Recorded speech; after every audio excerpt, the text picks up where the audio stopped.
নমস্কার প্রিয় দর্শকবৃন্দ, তোমরা দেখছো শ্রীকৃষ্ণ ভক্তি। আজ আমরা এমন একটি শ্লোকের কথা বলবো যা শুধু একটি বাক্য নয়, বরং সম্পূর্ণ জীবনের দিক পরিবর্তন করে দেওয়ার শক্তি রাখে।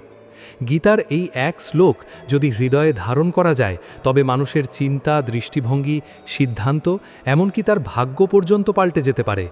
আমরা সবাই জীবনে কখনো না কখনো দুঃখ, হতাশা, ব্যর্থতা, ভয়, অনিশ্চয়তা আর মানসিক অস্থিরতার মধ্যে পড়ে যাই। তখন মনে হয় যেন সব কিছু শেষ হয়ে গেছে।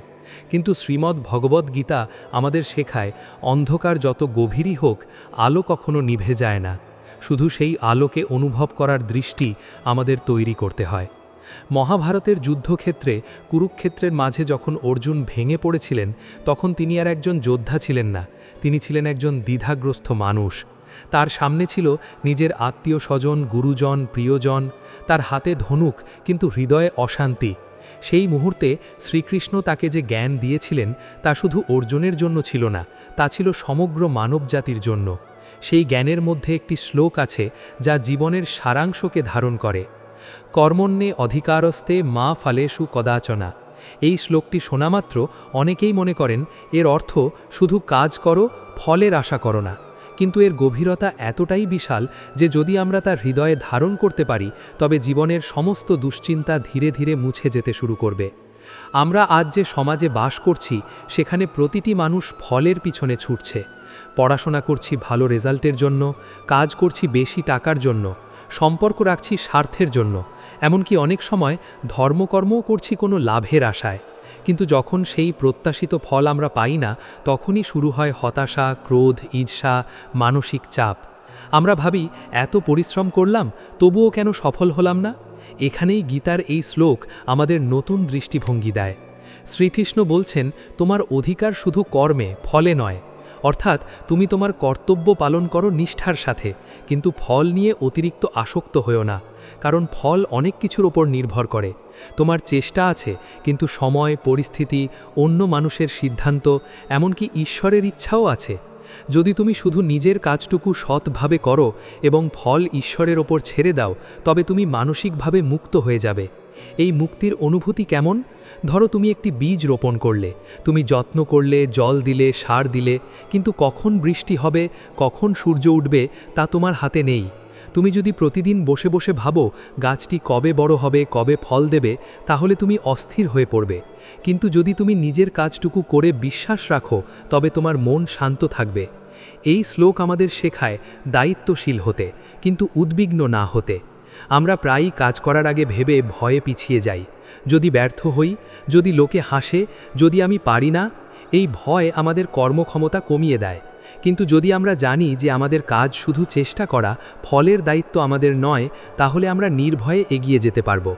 জীবনের অনেক সমস্যা শুধু এই এক চিন্তা বদলালেই দূর হতে পারে।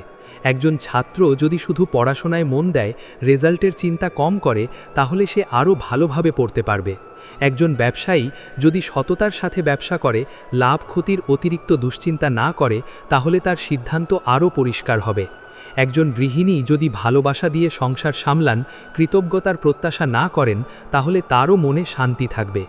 এই শ্লোকের আরেকটি গভীর দিক হল আসক্তি ত্যাগ। ফলের প্রতি আসক্তি আমাদের বেঁধে রাখে। আমরা ফল চাই, তাই উদ্বিগ্ন হই, ফল পাই না, তাই কষ্ট পাই, ফল পাই, তাই অহংকার জন্মায়। এই দুই অবস্থাই আমাদের মানসিক ভারসাম্য নষ্ট করে। কিন্তু যখন আমরা ফলকে ঈশ্বরের হাতে সমর্পণ করি, তখন আমরা স্থির থাকতে শিখি। স্থিরতা জীবনের সবচেয়ে বড় শক্তি। যিনি সুখে উল্লসিত হন না, দুঃখে ভেঙে পড়েন না, তিনিই প্রকৃত যোগী। গীতা আমাদের সেই স্থিতপ্রজ্ঞ অবস্থায় পৌঁছতে সাহায্য করে। এই এক শ্লোক সেই পথের প্রথম ধাপ। আজকের পৃথিবীতে মানসিক চাপ এত বেশি যে মানুষ ছোট ছোট কারণে ভেঙে পড়ছে। চাকরি নেই বলে হতাশা, সম্পর্ক ভেঙে গেছে বলে দুঃখ, ব্যবসায় ক্ষতি হয়েছে বলে বিষণ্ণতা। কিন্তু যদি আমরা বুঝতে পারি যে আমাদের দায়িত্ব শুধু সৎভাবে চেষ্টা করা, তবে আমরা নিজের ওপর অযথা চাপ সৃষ্টি করব না। এই শ্লোক আমাদের আত্মবিশ্বাসও বাড়ায়। কারণ যখন আমরা জানি ফল আমাদের নিয়ন্ত্রণে নয়, তখন ব্যর্থতা আমাদের আত্মসম্মানকে আঘাত করতে পারে না। আমরা বুঝি, আমি আমার সর্বোচ্চ চেষ্টা করেছি, এটাই আমার কর্তব্য ছিল, বাকিটা ঈশ্বরের ইচ্ছা। শ্রীকৃষ্ণ অর্জুনকে যুদ্ধ করতে বলেছিলেন, কারণ তা ছিল তার কর্তব্য। তিনি বলেননি তুমি জিতবেই, তিনি বলেছিলেন তুমি তোমার ধর্ম পালন করো, ফল যা হবে তা হবে। এই শিক্ষা শুধু যুদ্ধক্ষেত্রের জন্য নয়, জীবনের প্রতিটি ক্ষেত্রের জন্য প্রযোজ্য। আমরা যদি প্রতিদিন সকালে এই শ্লোকটি মনে করি এবং নিজের কাজে প্রয়োগ করি, তাহলে ধীরে ধীরে আমাদের দৃষ্টিভঙ্গি বদলাতে শুরু করবে। আমরা তুলনা কম করব, ঈর্ষা কম হবে, হতাশা কম হবে, কারণ আমরা বুঝব প্রত্যেকের পথ আলাদা, প্রত্যেকের ফল আলাদা। আমার কাজ আমার কর্তব্য পালন করা। একজন মানুষ যখন ফলের চিন্তা ছেড়ে দেয়, তখন সে কাজের মধ্যেই আনন্দ খুঁজে পায়। তখন কাজ আর বোঝা থাকে না, তা হয়ে যায় সাধনা। একজন শিল্পী যদি শুধু জনপ্রিয়তার জন্য ছবি আঁকেন, তাহলে তার মন সবসময় উদ্বিগ্ন থাকবে। কিন্তু যদি তিনি ভালোবাসা দিয়ে আঁকেন, তাহলে সৃষ্টির মধ্যেই তিনি শান্তি পাবেন। এইভাবেই গীতার এই এক শ্লোক জীবনের দৃষ্টিভঙ্গি বদলে দেয়। এটি আমাদের শেখায় কর্মযোগ, কর্মের মাধ্যমে আত্মশুদ্ধি, নিষ্কাম কর্মের মাধ্যমে অন্তরের অশান্তি দূর হয়। ধীরে ধীরে আমরা উপলব্ধি করি জীবন একটি যাত্রা, যেখানে প্রতিটি পদক্ষেপই গুরুত্বপূর্ণ, ফল নয়। যখন আমরা এই জ্ঞানকে হৃদয়ে ধারণ করি, তখন আমরা অন্যদের প্রতিও সহানুভূতিশীল হয়ে উঠি, কারণ আমরা জানি সবাই নিজের নিজের কর্মফলের অনুযায়ী চলেছে। আমরা বিচার কম করি, গ্রহণযোগ্যতা বাড়াই। এই শ্লোকের শক্তি শুধু দর্শনে নয়, বাস্তব জীবনে প্রয়োগে। প্রতিদিন ছোট ছোট কাজের মধ্যে যদি আমরা এই শিক্ষা ব্যবহার করি, তাহলে বড় পরিবর্তন আসবে। ধৈর্য বাড়বে, মন শান্ত হবে, আত্মবিশ্বাস দৃঢ় হবে। জীবনের সবচেয়ে বড় স্বাধীনতা হলো মানসিক স্বাধীনতা, আর ফলের আসক্তি ত্যাগ করলেই সেই স্বাধীনতা আসে। আমরা তখন পরিস্থিতির দাস থাকি না, আমরা হয়ে উঠি নিজের মননের অধিপতি। এই শিক্ষা গ্রহণ করা সহজ নয়, কারণ আমরা ছোটবেলা থেকেই শিখেছি ভালো ফল মানেই ভালো মানুষ। কিন্তু গীতা শেখায় সৎ প্রচেষ্টা মানেই প্রকৃত সাফল্য। ফল আসবে না আসবে তা গৌণ। এইভাবে গীতার এই এক শ্লোক আমাদের চিন্তা, আচরণ, মানসিকতা, সম্পর্ক সব কিছু বদলে দিতে পারে। যদি আমরা সত্যি তা অনুভব করতে পারি, তবে জীবনের প্রতিটি চ্যালেঞ্জকে আমরা সাহসের সাথে গ্রহণ করতে পারব। মানুষের সবচেয়ে বড় কষ্ট কোথা থেকে আসে? অধিকাংশ সময় কষ্ট আসে প্রত্যাশা থেকে। আমরা চাই আমাদের ইচ্ছা মতো সব কিছু হোক। আমরা চাই মানুষ আমাদের সম্মান দিক, আমাদের পরিশ্রমের মূল্য দিক, আমাদের ভালোবাসার প্রতিদান দিক। কিন্তু যখন বাস্তবতা আমাদের ইচ্ছার সঙ্গে মেলে না, তখন মন বিদ্রোহ করে। সেই বিদ্রোহ থেকেই জন্ম নেয় দুঃখ, ক্রোধ, হতাশা। গীতার এই শ্লোক আমাদের শেখায় প্রত্যাশার দাস না হতে। এটি বলে, তুমি তোমার কর্তব্য পালন করো, কিন্তু ফলকে নিজের পরিচয়ের সঙ্গে জড়িও না। ধরো, একজন ছাত্র সারা বছর মন দিয়ে পড়াশোনা করেছে, পরীক্ষার ফল আশানুরূপ হলো না। যদি সে ফলকে নিজের পরিচয় বানিয়ে নেয়, তবে সে ভাববে আমি ব্যর্থ। কিন্তু যদি সে গীতার এই শিক্ষা গ্রহণ করে, তবে সে বলবে আমি আমার কাজ করেছি, ফল আমার নিয়ন্ত্রণে ছিল না। এই একটি ভাবনাই তাকে ভেঙে পড়া থেকে রক্ষা করবে। এই শ্লোকের মধ্যে আছে মানসিক শক্তির এক অসাধারণ সূত্র। যখন আমরা ফলের উপর নির্ভর করি, তখন আমাদের সুখ বাইরের জগতের হাতে চলে যায়। কেউ প্রশংসা করলে আমরা খুশি, কেউ সমালোচনা করলে আমরা ভেঙে পড়ি। কিন্তু যখন আমরা শুধু কর্মে মন দিই, তখন আমাদের শান্তি আমাদের নিজের হাতে থাকে। তখন বাইরের প্রশংসা বা নিন্দা আমাদের ভেতরের স্থিরতাকে নাড়াতে পারে না। জীবনের প্রতিটি ক্ষেত্রেই এই শিক্ষা প্রযোজ্য। একজন কর্মচারী যদি শুধু প্রমোশনের কথা ভেবে কাজ করে, তবে সে সব সময় চাপের মধ্যে থাকবে। কিন্তু যদি সে নিজের কাজটুকু সৎভাবে করে, প্রতিদিন একটু একটু করে নিজেকে উন্নত করে, তবে তার ভেতরে আত্মসম্মান জন্মাবে। প্রমোশন হোক বা না হোক, তার মন ভাঙবে না। একজন মা যখন সন্তানের জন্য নিঃস্বার্থভাবে কাজ করেন, তখন তিনি ফলের হিসেব রাখেন না। তিনি ভাবেন না বড় হয়ে সন্তান আমাকে কি দেবে। তার ভালোবাসাই তার কর্ম। এই নিষ্কাম ভাবই প্রকৃত কর্মযোগ। গীতা আমাদের শেখায় প্রতিটি কাজকে এমনভাবেই করতে। আমরা প্রায়ই ভাবি ফলের চিন্তা না করলে মানুষ অলস হয়ে যাবে, কিন্তু আসলে ঠিক উল্টোটা সত্য। ফলের প্রতি অতিরিক্ত আসক্তি মানুষকে ভীত করে তোলে। সে ব্যর্থতার ভয়ে নতুন কিছু করতে চায় না। কিন্তু যখন সে জানে তার কাজই আসল, ফল নয়, তখন সে নির্ভয়ে চেষ্টা করে। তার সৃজনশীলতা বাড়ে, সাহস বাড়ে। এই শ্লোক আমাদের অহংকার থেকেও মুক্তি দেয়। আমরা যখন কোনো সাফল্য পাই, তখন মনে হয় সবই আমার কারণে হয়েছে। কিন্তু গীতা মনে করিয়ে দেয়, তুমি শুধু তোমার কর্তব্য করেছ, ফল এসেছে অনেক অদৃশ্য শক্তির সমন্বয়। এই উপলব্ধি মানুষকে বিনয়ী করে তোলে। বিনয় মানুষের চরিত্রকে সুন্দর করে। যে মানুষ নিজের সাফল্যকে ঈশ্বরের কৃপা মনে করে, সে অন্যদের প্রতি সহানুভূতিশীল হয়। সে কাউকে ছোট করে না, কাউকে হেয় করে না। তার ভেতরে অহংকারের জায়গায় কৃতজ্ঞতা জন্মায়। আবার যখন ব্যর্থতা আসে তখনও এই শ্লোক আমাদের শক্তি দেয়।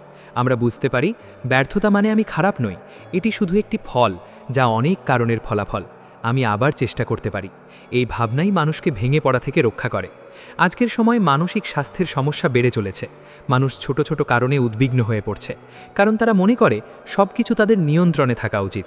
কিন্তু গীতা শেখায় সব কিছু তোমার নিয়ন্ত্রণে নয়। যা তোমার হাতে আছে তা হলো তোমার প্রচেষ্টা, তোমার মনোভাব, তোমার সততা। যখন আমরা এই শিক্ষা গ্রহণ করি তখন আমরা ধীরে ধীরে বর্তমান মুহূর্তে বাঁচতে শিখি। আমরা ভবিষ্যতের ফল নিয়ে অতিরিক্ত ভাবি না, অতীতের ব্যর্থতা নিয়েও পড়ে থাকি না। আমরা আজ যা করতে পারি তাই করি। এই বর্তমানেই শান্তি। এই শ্লোকের আরেকটি দিক হলো আত্মসমর্পণ। যখন আমরা ফলকে ঈশ্বরের হাতে ছেড়ে দিই তখন আমাদের ভেতরে বিশ্বাস জন্মায়। আমরা অনুভব করি যা হচ্ছে তা কোনো গভীর পরিকল্পনার অংশ। এই বিশ্বাস আমাদের ভয় কমায়। কুরুক্ষেত্রের সেই মুহূর্তে অর্জুন যদি শুধু ফলের কথা ভাবতেন, কেউ মারা যাবে, আমি পাপী হব, আমি দুঃখ পাব, তবে তিনি যুদ্ধ করতে পারতেন না। কিন্তু শ্রীকৃষ্ণ তাকে বুঝিয়েছিলেন, তুমি তোমার ধর্ম পালন করো। এই ধর্ম মানে নিজের কর্তব্য, ফল ঈশ্বরের হাতে ছেড়ে দাও। আমাদের জীবনেও অনেক কঠিন সিদ্ধান্ত আসে। কখনো সত্য কথা বললে সম্পর্ক ভেঙে যেতে পারে, কখনো সৎ পথে চললে ক্ষতি হতে পারে, তখন আমরা দ্বিধায় পড়ি। কিন্তু যদি আমরা বুঝি যে আমাদের কাজ সঠিকভাবে করা, ফল যাই হোক, তাহলে আমরা সাহসী হতে পারব। এই শিক্ষা ধীরে ধীরে মানুষের চরিত্র গঠন করে। সে আর পরিস্থিতির খেলনা থাকে না, সে নিজের নীতিতে অটল থাকে। তার ভেতরে এক ধরনের নীরব শক্তি জন্মায়। এই নীরব শক্তি জীবনের আসল সম্পদ। টাকা, সম্মান, জনপ্রিয়তা এসব আসবে যাবে, কিন্তু যদি মন স্থির থাকে তবে মানুষ যে কোনো ঝড় সামলাতে পারে। গীতার এই এক শ্লোক আমাদের শেখায় কাজকে পূজা হিসেবে দেখতে। যখন আমরা কাজকে পূজা মনে করি তখন আমরা তা মন দিয়ে করি, তখন কাজের মানও বাড়ে। কারণ সেখানে ভয় নেই, লোভ নেই, আছে শুধু নিষ্ঠা। এই নিষ্ঠাই মানুষকে অসাধারণ করে তোলে। যে মানুষ ফলের চিন্তা ছেড়ে নিজের কাজের মধ্যে ডুবে যায়, সে ধীরে ধীরে শ্রেষ্ঠত্বের পথে এগিয়ে যায়। কারণ তার মন বিভ্রান্ত নয়, তার মন একাগ্র। এই একাগ্রতাই আসল সাফল্যের রহস্য। ফলের পিছনে দৌড়ালে মন ছড়িয়ে যায়, কিন্তু কর্মে মন দিলে মন কেন্দ্রীভূত হয়। আমরা যদি প্রতিদিন রাতে নিজের কাছে প্রশ্ন করি, আজ আমি আমার কর্তব্য সৎভাবে পালন করেছি কিনা, তাহলে আমরা বুঝতে পারব আমরা সঠিক পথে আছি কিনা। ফলের হিসেব না করে এই প্রশ্নটাই যথেষ্ট। ধীরে ধীরে এই শিক্ষা আমাদের জীবন দর্শন হয়ে উঠতে পারে। আমরা বুঝতে পারব জীবন একটি সাধনা, প্রতিটি কাজ একটি সুযোগ নিজেকে শুদ্ধ করার, নিজেকে উন্নত করার। যখন এই উপলব্ধি গভীরে বসে যায় তখন মানুষ বাইরের সাফল্যের থেকেও ভেতরের শান্তিকে বেশি গুরুত্ব দেয়। তখন সে তুলনা কম করে, অভিযোগ কম করে, কৃতজ্ঞতা বেশি অনুভব করে।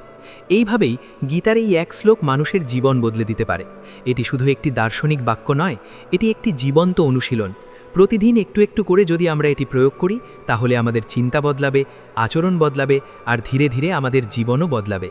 আমরা যদি লক্ষ্য করি, মানুষের জীবনের অধিকাংশ অশান্তির মূল হল নিয়ন্ত্রণের ভ্রান্ত ধারণা।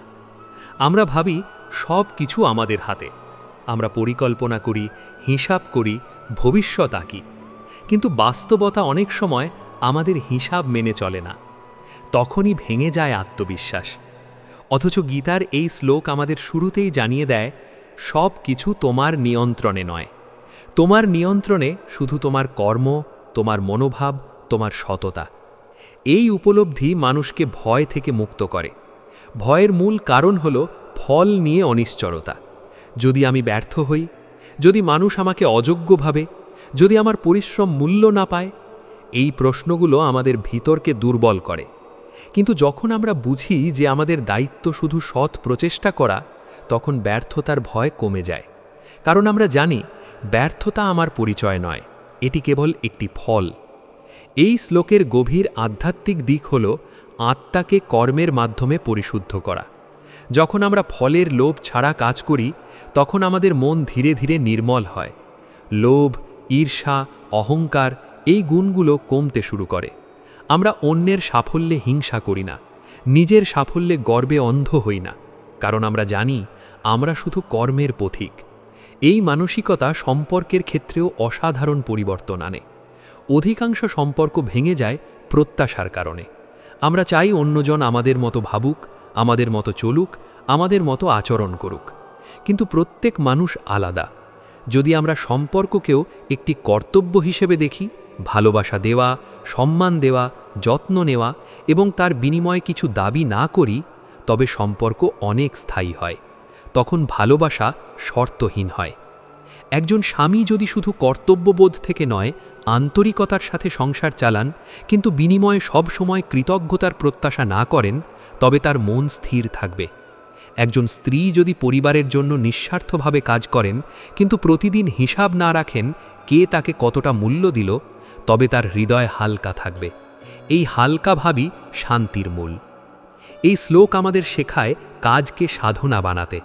যখন আমরা প্রতিটি কাজকে ঈশ্বরের উদ্দেশ্যে উৎসর্গ করি, তখন কাজ আর সাধারণ থাকে না।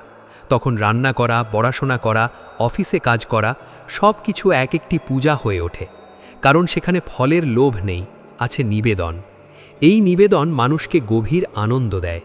ফলের আনন্দ ক্ষণস্থায়ী। সাফল্য এলে আমরা কিছুদিন খুশি থাকি, তারপর আবার নতুন লক্ষ্য, নতুন উদ্বেগ। কিন্তু নিষ্কাম কর্মের আনন্দ স্থায়ী, কারণ সেটি আসে অন্তর থেকে। গীতার এই শিক্ষা আমাদের বর্তমানকে গুরুত্ব দিতে শেখায়। আমরা প্রায়ই ভবিষ্যতের ফল নিয়ে এত ব্যস্ত থাকি যে বর্তমানের কাজ ঠিকমতো করতে পারি না। কিন্তু যদি আমরা জানি ফল আমাদের হাতে নয়, তবে আমরা বর্তমানেই মন দিই, তখন কাজের মান বাড়ে, মনোযোগ বাড়ে, শান্তি বাড়ে। একজন শিল্পী যখন শুধু প্রশংসার জন্য গান গায়, তখন তার কণ্ঠে চাপ থাকে। কিন্তু যখন সে ভালোবাসা থেকে গান গায়, তখন তার সুরে প্রাণ থাকে। একজন লেখক যখন শুধু জনপ্রিয়তার জন্য লেখেন, তখন তার কলমে অস্থিরতা থাকে। কিন্তু যখন তিনি সত্য প্রকাশের জন্য লেখেন, তখন তার লেখা হৃদয় ছুঁয়ে যায়। এই পার্থক্য তৈরি হয় মনোভাবের কারণে। এই শ্লোকের আরেকটি গভীর শিক্ষা হল সমতা। সুখ এলে যেন আমরা উড়ে না যাই, দুঃখ এলে যেন ভেঙে না পড়ি, কারণ দুটোই অস্থায়ী। যদি আমরা ফলের সাথে নিজের অস্তিত্ব জড়িয়ে ফেলি, তবে সুখে অহংকার আর দুঃখে হতাশা আসবে। কিন্তু যদি আমরা জানি আমি শুধু কর্মী, ফল ঈশ্বরের হাতে, তবে আমরা সমতায় থাকতে পারি। এই সমতাই যোগ। যোগ মানে শুধু ধ্যান নয়, শুধু আসন নয়, যোগ মানে মনের ভারসাম্য। যে মানুষ কর্ম করে কিন্তু ভিতরে স্থির থাকে, সে প্রকৃত যোগী। আজকের প্রতিযোগিতামূলক সমাজে এই শিক্ষা বিশেষভাবে প্রয়োজন। সবাই দৌড়াচ্ছে সাফল্যের পিছনে। তুলনা, প্রতিযোগিতা, হিংসা সব মিলিয়ে মন ক্লান্ত। কিন্তু যদি আমরা নিজের পথকে গ্রহণ করি এবং নিজের কর্তব্যে মন দিই, তবে তুলনার প্রয়োজন থাকে না। তখন আমরা অন্যের সাফল্য দেখে অনুপ্রাণিত হই, হিংসা করি না। এই শ্লোক আত্মসম্মানকেও শক্তিশালী করে। কারণ যখন আমরা জানি আমরা সৎভাবে চেষ্টা করেছি, তখন বাইরের সমালোচনা আমাদের নাড়াতে পারে না। আমরা নিজের কাছে পরিষ্কার থাকি। এই পরিষ্কার অনুভূতি আত্মবিশ্বাসের ভিত্তি। ধীরে ধীরে এই শিক্ষা আমাদের ভিতরের ভয় দূর করে। আমরা বুঝতে পারি জীবন একটি যাত্রা, যেখানে প্রতিটি ফল সাময়িক। আজ ব্যর্থতা, কাল সাফল্য। আজ প্রশংসা, কাল সমালোচনা। কিন্তু আমার কাজ, আমার সততা, আমার নিষ্ঠা এগুলোই স্থায়ী। এই উপলব্ধি মানুষকে গভীরভাবে মুক্ত করে, কারণ সে আর বাইরের পরিস্থিতির ওপর নির্ভরশীল থাকে না। সে নিজের ভিতরের শক্তিকে খুঁজে পায়। যখন আমরা প্রতিদিন সকালে মনে করি আজ আমি শুধু আমার কর্তব্য পালন করব, ফল ঈশ্বরের হাতে, তখন আমাদের দিন শুরু হয় শান্তির সাথে। আমরা অতিরিক্ত চাপ নিই না, আমরা সর্বোচ্চ চেষ্টা করি, তারপর ছেড়ে দিই। এই ছেড়ে দেওয়া দুর্বলতা নয়, এটি গভীর বিশ্বাস। এটি সেই বিশ্বাস যে এই বিশ্বে এক বৃহত্তর শক্তি কাজ করছে। আমরা তার অংশ। আমরা আমাদের ভূমিকা পালন করি, আর সে তার পরিকল্পনা অনুযায়ী ফল নির্ধারণ করে। এইভাবে গীতার এই এক শ্লোক আমাদের ভিতরের অহংকার গলিয়ে দেয়, ভয় দূর করে, সম্পর্ককে মধুর করে, কর্মকে সাধনা বানায়, আর জীবনের প্রতি এক নতুন দৃষ্টিভঙ্গি দেয়। ধীরে ধীরে মানুষ উপলব্ধি করে জীবনের আসল সাফল্য বাইরের ফল নয়, ভিতরের শান্তি। যে মানুষ শান্ত সে সাফল্য, যে মানুষ নিজের কর্তব্য পালন করে সন্তুষ্ট সে ধন্য। এই উপলব্ধি জীবনের রূপান্তর। বাইরে হয়তো খুব বড় পরিবর্তন দেখা যায় না, কিন্তু ভিতরে জন্ম নেয় এক অটল শক্তি। ঝড় আসুক, সমালোচনা আসুক, ব্যর্থতা আসুক, সে স্থির থাকে, কারণ সে জানে তার অধিকার শুধু কর্মে।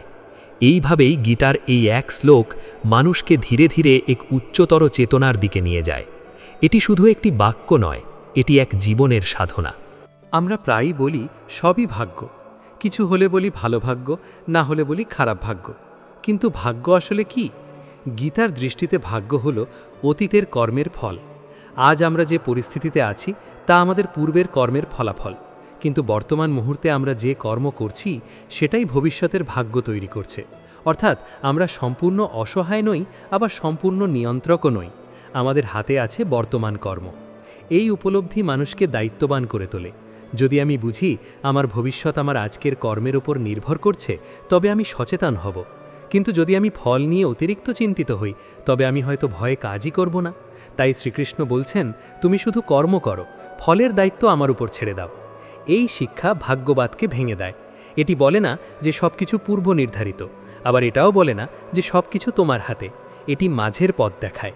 তুমি তোমার কর্তব্য পালন করো, কিন্তু ফল নিয়ে অহংকার বা হতাশায় ডুবে যেও না। এই শ্লোক আমাদের কর্মফলের রহস্যও বুঝতে সাহায্য করে। অনেক সময় আমরা দেখি কেউ সৎ পথে চলে কষ্ট পাচ্ছে, আবার কেউ অন্যায় করে সুখে আছে। তখন মনে প্রশ্ন জাগে, এ কেমন বিচার? কিন্তু গীতা শেখায় কর্মের ফল সবসময় সঙ্গে সঙ্গে আসে না, সময় লাগে। তাই আমাদের কাজ হলো সৎভাবে চলা, ফল কখন আসবে তা নিয়ে উদ্বিগ্ন না হওয়া। যখন আমরা এইভাবে ভাবতে শিখি, তখন আমাদের ভেতরের অস্থিরতা কমে যায়। আমরা অন্যের সাফল্য দেখে অস্থির হই না, কারণ আমরা জানি প্রত্যেকের পথ আলাদা, প্রত্যেকের কর্ম আলাদা, প্রত্যেকের ফলও আলাদা। এই শ্লোক ঈশ্বরের সাথে আমাদের সম্পর্কেও বদলে দেয়। অনেক সময় আমরা ঈশ্বরকে শুধু ফলদাতা হিসাবে দেখি। আমরা প্রার্থনা করি, আমাকে এটা দাও, ওটা দাও, এই সমস্যার সমাধান করো। কিন্তু গীতা শেখায় ঈশ্বরের সাথে সম্পর্ক শুধু চাওয়া পাওয়ার নয়, এটি বিশ্বাসের, আত্মসমর্পণের। যখন আমরা ফল ঈশ্বরের হাতে ছেড়ে দিই, তখন আমাদের প্রার্থনাও বদলে যায়। আমরা বলি, আমি আমার সেরাটা দেব, তুমি আমাকে সঠিক পথে রাখো। এই প্রার্থনায় লোভ নেই, আছে আস্থা। এই আস্থা মানুষকে ভেতর থেকে শক্তিশালী করে তোলে, কারণ তখন সে জানে সে একা নয়, সে নিজের কর্ম করছে আর ঈশ্বর তার পথ প্রদর্শক। এই শ্লোকের আরেকটি গভীর দিক হল অহংকারের ভাঙন। আমরা যখন সাফল্য পাই, তখন ভাবি এটা আমার যোগ্যতার ফল। কিন্তু গীতা মনে করিয়ে দেয়, তুমি শুধু কর্ম করেছ, ফল এসেছে অনেক অদৃশ্য কারণের সমন্বয়ে। তাই সাফল্যে গর্ব নয়, কৃতজ্ঞতা থাকা উচিত। আবার ব্যর্থতায় আত্মঘৃণা নয়, ধৈর্য থাকা উচিত। কারণ ব্যর্থতাও এক শিক্ষা, এটি আমাদের নতুনভাবে চেষ্টা করতে শেখায়। এইভাবে ধীরে ধীরে মানুষ বুঝতে পারে জীবন একটি বিদ্যালয়, প্রতিটি পরিস্থিতি একটি পাঠ। আমরা কর্মের মাধ্যমে শিখছি, বড় হচ্ছি, পরিশুদ্ধ হচ্ছি। গীতার এই শিক্ষা মানুষকে ভেতর থেকে স্বাধীন করে, কারণ সে আর ফলের দাস নয়, সে আর প্রশংসা বা সমালোচনার উপর নির্ভরশীল নয়। তার সুখ নির্ভর করে তার সততার উপর, তার কর্তব্যবোধের উপর। যখন এই মানসিকতা গড়ে ওঠে, তখন মানুষ কঠিন পরিস্থিতিতেও স্থির থাকে। চাকরি চলে গেলে সে ভেঙে পড়ে না, সম্পর্ক ভেঙে গেলে সে নিজেকে শেষ মনে করে না, কারণ সে জানে প্রতিটি ফল সাময়িক। আমার কর্তব্য এখন কি, সেটাই আসল। এই দৃষ্টিভঙ্গি মানুষকে সাহসী করে, কারণ সে জানে ব্যর্থতা তাকে সংজ্ঞায়িত করে না, সে আবার চেষ্টা করতে পারে। এই শিক্ষা আমাদের তুলনার ফাঁদ থেকেও মুক্ত করে। আমরা প্রায়ই অন্যের জীবন দেখে নিজেকে ছোট ভাবি, কিন্তু গীতা শেখায় প্রত্যেকের পথ আলাদা। তুমি তোমার কর্মে মন দাও, অন্যের ফল দেখে নিজের মূল্য নির্ধারণ করো না। এইভাবে মানুষ নিজের ভেতরের শক্তিকে আবিষ্কার করে। সে বুঝতে পারে সত্যিকারের সাফল্য হলো নিজের কর্তব্য পালন করা এবং শান্ত থাকা। এই শ্লোক ধীরে ধীরে আমাদের জীবন দর্শন বদলে দেয়।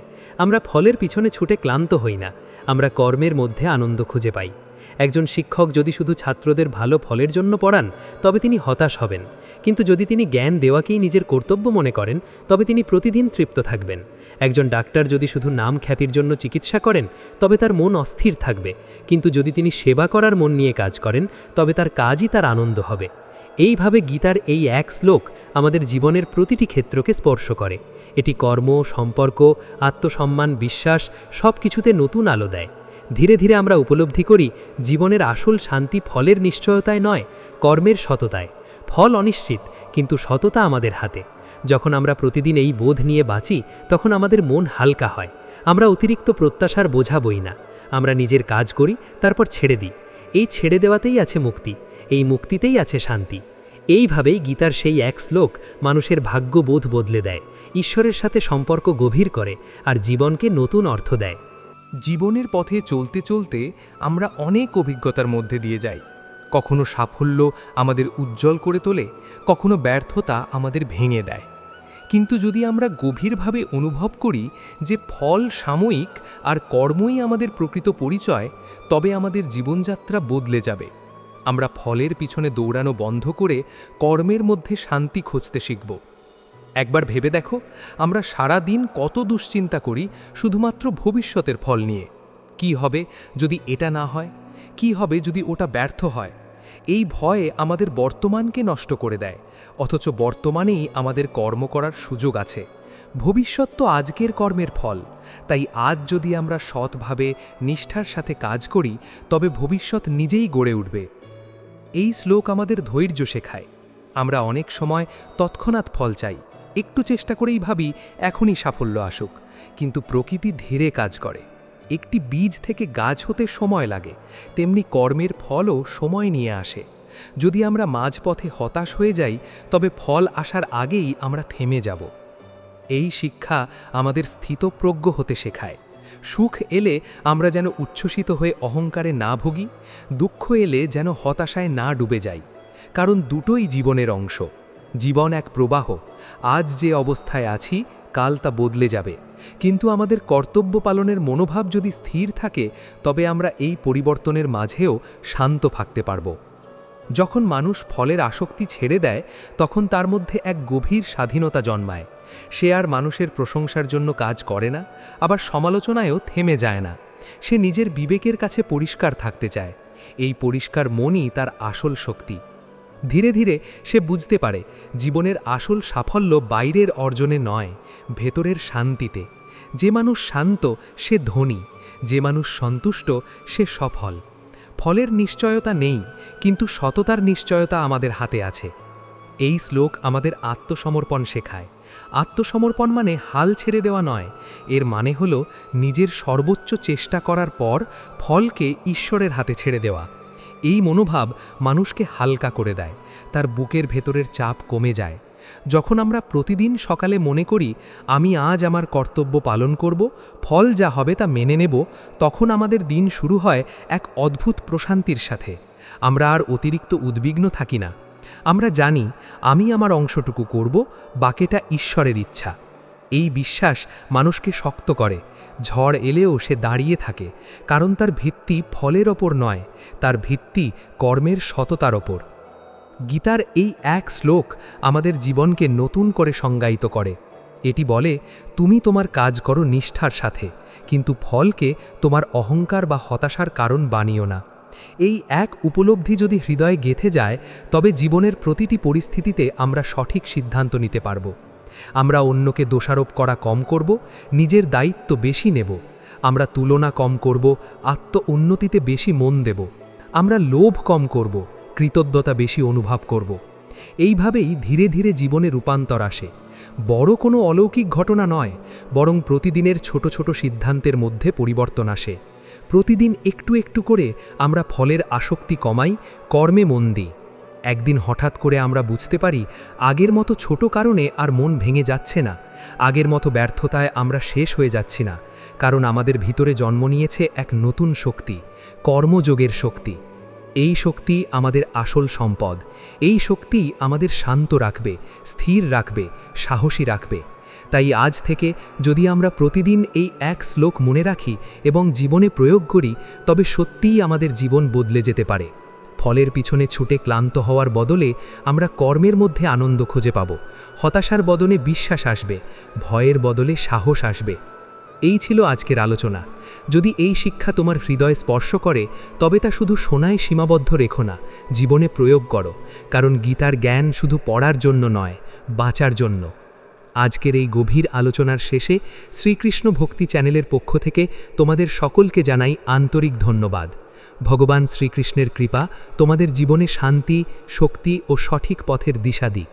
আবার দেখা হবে নতুন কোনো আধ্যাত্মিক আলোচনায়। হরে কৃষ্ণ।